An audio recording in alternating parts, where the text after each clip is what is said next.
Today we're going to see how many face drops it takes to crack this iPad Mini 2. First face drop.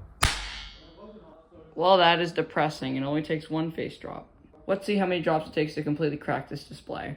Second drop. Let's keep going. Third drop.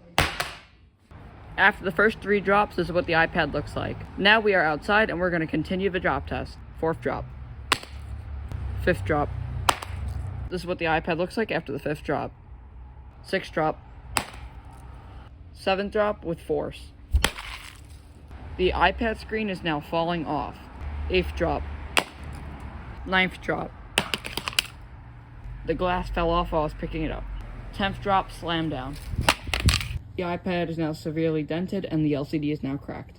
11th drop. The iPad's LCD is done. And I'm going to finish it off with the 12th drop.